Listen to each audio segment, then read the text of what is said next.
반갑습니다. 중동 친구들. 12월 10일 금요일 데일리 큐티 시간에 나오신 여러분들을 주님의 이름으로 환영하고 축복하고 사랑해요. 여러분 한 주 잘 보냈나요? 이렇게 돌아봤을 때 아쉬움이 남지는 않았는지, 이렇게 돌아봤을 때 추웠던 것만 기억나고 바람 많이 쌩쌩 불었던 것만 기억나는 건 아닌지 모르겠네요. 우리가 한 해와 한 주의 마지막까지 가고 있으니 우리 끝까지 하나님 말씀 안에 잘 자라나고 우리가 서로 사랑할 수 있는 저와 여러분 되면 좋겠어요.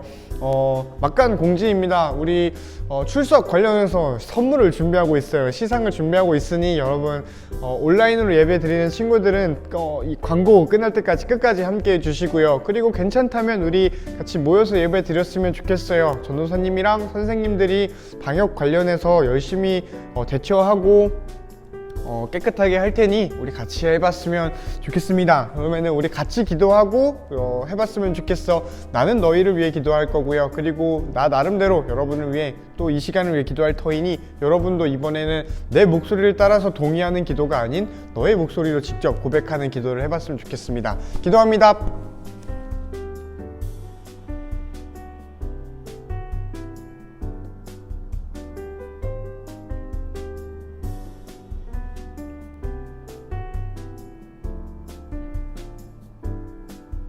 예수님 이름으로 기도합니다. 아멘. 자, 오늘 볼 말씀은 사사기 20장 1절로 7절 말씀입니다. 겁나 짧아요. 드디어 짧은 본문이 나왔어. 그런데 이게 짧다고 다 좋은 거는 물론 아니죠. 길다고 나쁜 건 아닌 것처럼 말이야. 오늘 본문, 이 전 본문을 안 읽으면 절대 이해할 수 없는 본문이에요. 사실 모든 성경이 그렇지요. 이야기니까 이 전 맥락을 알아야지 이렇게 볼 수가 있는 것이지요. 뭐 마치 마블 영화를 보려면 스파이더맨 시리즈가 있으면 스파이더맨을 보다가 다른 걸 또 보아야지 다른 스파이더맨을 이해할 수 있는 것처럼 이렇게 연결이 되어 있는 이야기, 진행되는 이야기다 보니까 중간에 하나가 미싱 링크가 되면은 이걸 이해할 수가 없겠다라는 생각이 들어요. 그래서 어제 큐티 안 한 친구들 있으면 한번 슬쩍 보고 오는 걸 추천드리고요. 그리고 그걸 봤을 때 와, 이거 뭐지 싶은 생각들이 있을 거야. 사사기 19장은 그런 성경이거든. 이거 뭐지? 라는 생각을 가지고 오늘 본문 같이 읽어봤으면 좋겠습니다. 그러니 아직 안 읽어본 친구들은 지금 영상 멈추고 읽고 왔으면 좋겠어요. 같이 읽어보자. 시작.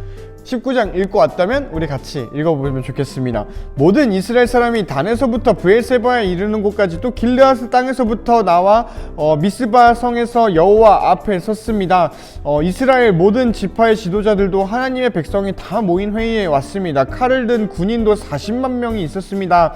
베냐민 백성은 이스라엘 사람들이 미스바로 올라왔다는 이야기를 들었습니다. 이스라엘 백성들이 레위 사람에게 말했습니다. 이 몹쓸 일이 어떻게 일어난지 말해줘. 그러자 죽임당한 여자의 남편인 레위 사람이 말했습니다. 나와 나의 첩이 하룻밤 묵기 위해 베냐민 땅 기브아로 갔어. 근데 그날 밤에 기브아 사람들이 나한테 왔어. 그들이 내가 묵고 있는 집을 에워싸고 나를 죽이려고 했어. 그들은 나의 첩을 욕보이고 밤새도록 괴롭혔어. 그 때문에 내 첩이 죽고 말았어.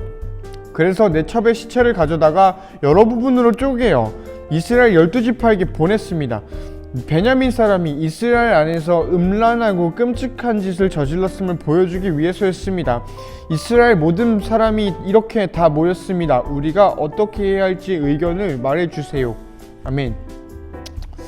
이런 내용입니다. 참, 전도사님은 지난 수요일에서도 이야기를 했지만, 수요일 영상에서도 이야기했지만, 이 본문은 정말 마음이 아픈 본문이에요. 그렇다고 무시하고 싶지 않아요. 사실 이거 가지고 여러분이랑 몇 날 며칠을 떠들 수 있을 만큼 전도사님은 이 본문이 왜 쓰였을까? 이 본문을 어떻게 이해해야 할까? 이 본문이 정말 말 같지도 않은 그런 모습을 보여주고 있고 담고 있는데, 이거를 우린 신앙인으로서 성경인데 이 성경 말씀을 어떻게 받아들여야 할까? 이게 오늘 우리에게 가르치는 건 뭘까? 엄청 고민을 했어요. 이거는 전도사님이 성경을 똑바로 읽어야겠다라는 마음을 먹었던 군대에 있을 때 정도부터 그랬습니다. 그 전부터 이 본문이 있었다라는 건 알았는데 크게 나한테 의미가 없었어. 왜냐면 그 전에 성경이 나한테 크게 중요하지 않았거든. 그런 부끄러운 이야기지요. 근데 그러고 나서 나중에 하나님을 만나고 뜨겁게 다시 한번 새로이 만나고 하나님을 알아가는 수단으로서 이 성경을 내가 사랑하다 보니까 이 사랑할 수 없는 본문을 담고 있는 이 성경을 참 어려워했어요. 나는 오늘 본문이 그 본문이고요. 여러분은 어떤가요? 19장 읽고 왔나요? 내가 이렇게까지 얘기했는데 그러면 19장이 좀 궁금하지 않겠니? 19장에 정말 말 같지도 않은 일이 나타납니다. 내심 전도사님은 그 본문을 우리가 수요일이나 금요일에 걸려서 나눠봤으면 좋겠다는 생각을 했는데 오히려 잘된 일인 것 같은 게 이런 10분, 20분짜리 영상에서 나누기는 너무나 어려운 본문이겠다라는 생각도 들어요. 어쨌든 내용을 요약하지는 않겠습니다. 오늘은 그냥 여러분에게 생각을 맡기고 싶습니다. 맡긴다라는 게 뭐 나 아무 말도 안 할게 이런 건 아니고요. 그냥 한번 잘 이 본문들 19장에서 걸쳐서 이어지고 있는 이 본문은 어떤 의미일까 이거를 여러분 스스로가 생각해 봤으면 좋겠다라는 거지. 전도사님 개인적인 해석에 있어서의 힌트는 페미니즘이었습니다. 먼저 말해요. 나는 페미니스트가 아닙니다. 뭐 페미니스트를 안 하면 죽여버린다 라고 하지 않으면 내가 할 것 같지는 않고요. 그러나 이 말이 내가 여성을 싫어한다 이런 말 절대 아니겠지요. 그냥 우리나라의 페미니즘이 지금 정상적인 모습이 아니라는 건 여러분이 다 알 거예요. 그렇다고 페미니즘적인 이야기가 필요하지 않다라는 것이 아닌 것도 여러분이 알 거예요. 우리에겐 건강한 시각이 필요하지요. 그런데 이 본문은 우리가 페미니스트들의 목소리를 빌려서 읽을 필요가 있다라고 생각을 해요.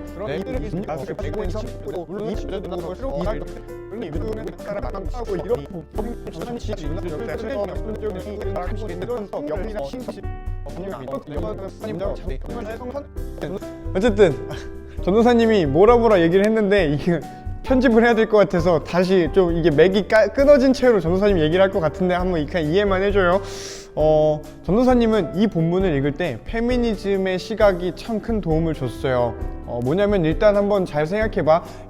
사사기 19장부터 20장까지 죽은 건 이 여인이었어요. 정말 비참하게 아마 예수님 십자가만큼이나 비참하게 고통스럽게 죽은 사람 중에 한 명이 이 여자 레위인의 첩이었겠다 싶어요. 진짜 뜬금없이 죽었거든. 뜬금없이 잔인하게 죽었어요. 근데 이 여자 이름 뭔가요? 혹시 알고 있나요? 이름도 나오지 않아요. 물론 레위인도 이름은 나오지 않습니다. 여기 19장, 20장에 있는 사람들은 이름이 하나도 나오지 않아요. 그래서 그것 자체도 할 의미가 있는 것 같은데 어쨌든 다시 돌아와서 이름 없는 건 뭐 그렇다고 쳐. 다른 데도 그런 경우가 있으니까 그러면 이렇게도 한번 생각해보자. 정작 죽은 건 이 여인이에요. 이 여인 뭐라고 했는지 여러분 기억하나요? 이 여인의 대사조차 나오지 않습니다. 정작 피해본 건 이 여성인데 이 여성의 목소리가 성경에선 지워져 있다라는 거지요. 성경은 일단 가부장적인 상황 속에서 쓰였으니 여기엔 나는 그렇기 때문에 페미니즘적인 시각이 필요하다라고 생각을 해요. 페미니즘의 모든 걸 동의하지 않아요. 동의할 수 없어요.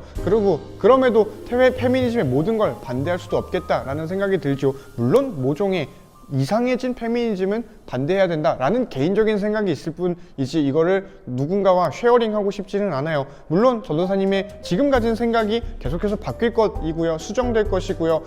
그 수정의 기준은 나는 성경이고 예수 그리스도이기를 바라는 한 성도이면서 사역자입니다. 뭐 여러분도 그랬으면 좋겠다라는 생각이 있고요. 그럼에도 전도사님이 여러분에게 오해가 생기지 않길 바라는 건 페미니즘이 옳냐 그르냐는 오늘날 우리가 이야기할 건 아니겠다 싶어요. 그냥 한 사람을 한 사람으로 봐주는 게 일단 우리가 해야 하는 그리스도인으로서의 본분이겠다 싶고, 그러면 이 레위인의 첩을 한 사람으로 보려면 우리는 어떻게 이 성경을 봐야 하고 어떤 생각을 해야 하고 그 결과로서 우리는 어떤 삶을 살아야 할지, 이 성경이 보여주고 있는 왕이 없던 세상의 혼돈함은 어떤 세상인지, 오늘날과 비슷한 것이 있다면 그것은 무엇인지, 그것이 왜 시작이 되었는지, 그러면 그것을 극복하려면 그 왜 시작되었을까라고 했을 때 대답이 나온 그것에 대해서, 그 요인에 대해서 우리는 싸워야겠다라는 생각이 들어요. 그거를 다 따져봤을 때 가부장이 문제다라고 하면 가부장과 싸워야겠죠. 가부장이 아니라면 가부장은 뭐 자연스러운 하나의 문화라고 생각할 수도 있겠다 싶고요. 물론 가부장은 손볼 점이 참 많이 있는 그런 거겠다라는 생각을 어린 남자로서 한번 해봅니다. 어쨌든 오늘 큐티는 망한 것 같네요. 오늘 큐티는 좀 망한 것 같고요. 그래도 여러분 너무 이 전도사님의 이 디렉션이 좀 굳이더라도 그냥 너무 신경 쓰지 마시고요. 여러분이 한번 자유롭게, 항상 강조하는 것은 내 생각에 다 동의할 필요 없어요. 여러분의 생각이 나에게 반대된다면 그걸 반대하는 이유를 한번 잘 여러분이 정리를 해보라 라는 거죠. 그게 너의 신앙을 굳게 세워줄 거고요. 그리고 전도사님의 생각에 도움을 받거나 동의가 된다면 우리 좀 더 같이 이야기를 해볼 수 있는 부분이지 않나 라는 생각이 듭니다. 내년엔 그렇게 좀 이야기를 해보는 거를 전도사님이 꿈꿔보고 있거든. 그러니 우리가 이건 가장 난이도가 높은 본문이에요. 그래서 이거는 정말 내가 나중에 날 잡고 한번 이야기를 해보기로 하고요. 우리 이런 거 다 필요 없이 여러분의 그냥 한 주 마무리가 하나님 안에 있기를 축복합니다. 그게 뭔가요? 라고 했을 때 그것도 한번 너가 생각해 보면서 너가 하나님을 바라고 하나님의 나라를 소망하는 너가 되기를 축복합니다. 안녕.